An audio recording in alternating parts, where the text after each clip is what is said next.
İsa Peyğəmbər inşallah İmam Zaman əleyhissalamın zuhurunda enəcək, Allahın dərgahına ki qalxıb yerə enəcək və İmam Zaman əleyhissalamın vəziri olacaq, İmam Zaman əleyhissalama kömək eləyəcək və Dəccalın qətlində, o cümlədən də yer üzərində zalimlərin aradan aparıb ədalətli bir qanunlarla hökumət qurulmağında iştirak edəcək. Bəs Yəhudilər, Xristiyanlar İsa Peyğəmbərə baxıb, Məsihilər İsa Peyğəmbərin sözünə qulaq asıb, İmam Zaman əleyhissalama iman gətirəcəklər. Vuruşanlar da ki, İsa Peyğəmbər öz onlarına vuruşacaq. Məni qəbulləmirsiniz, Peyğəmbəriz deyiləm.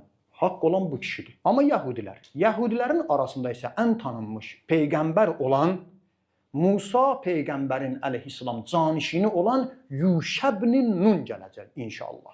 Bir daha deyirəm, buna rəcət deyilir. Ölənlərin qayıtmağı, Quranda bununla bağlı ayələrimiz var, xurafat danışmırıq. Allah Taala öləndən sonra Quranda deyir ki, mən bəziləri bu dünyaya qaytarmışam. İmam Zaman əleyhissalamın da dövründə o dünyadan qayıdan, rəcət edən və İmam Zaman əleyhissalama kömək eləyən Yəhudilərin yaxşı tanıdığı Musa Peyğəmbərin özündən sonra canişin qoyduğu, vəsiyyət elədiyi şəxs Yuşə ibn Nun olacaq. Qur'an-ı Kərimdə onun haqqında Allah Taala adını çəkməsə də təfsirlərə əsasən Musa Peyğəmbərin Xızır Peyğəmbərinin hadisəsini eşitmisiniz. Əleyhissalam gəmiyə minirlər, gəmini deşirlər.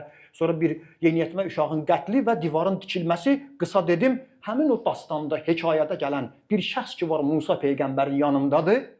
Xızır Peyğəmbərdən əlavə təfsirlərə əsasən o Yuşə ibn Nundur.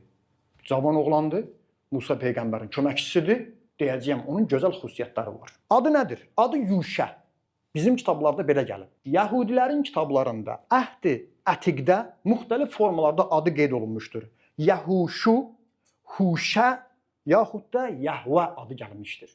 Mənasını onların kitabında çevirəndə Yəhudi dilindən nicat verən şəxsdir. O ki deyir, bütün dinlər deyir, dünya belə getməz.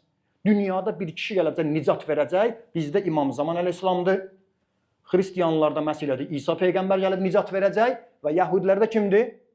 Yuşədir. Həzrəti Musa Peyğəmbərin qövmündəndir, Bəni İsraildəndir. Nəsil baxımından Benyamin, Yusif Peyğəmbərin qardaşının, yaxud da ki, bəzi rəvayətlərdə var ki, elə Yusif Peyğəmbərin və anası Züleyxanın nəslindəndir. Musa Peyğəmbər özündən sonra onu canişin qoyub. Necə ki, Həzrət Əleyhisselamı canişin qoyub bizim Peyğəmbərimiz əleyhissalam, Yuşəni də Musa Peyğəmbər əleyhissalam özündən sonra insanlara rəhbər qoyub gedib. Və sonda da İmam Zaman əleyhissalamın zuhurunda qayıdacaq, İmam Zaman əleyhissalamın əshabından olacaq. İmamla bir yerdə dünyada ədalətin bərqərar olmasında böyük bir rol oynayacaq.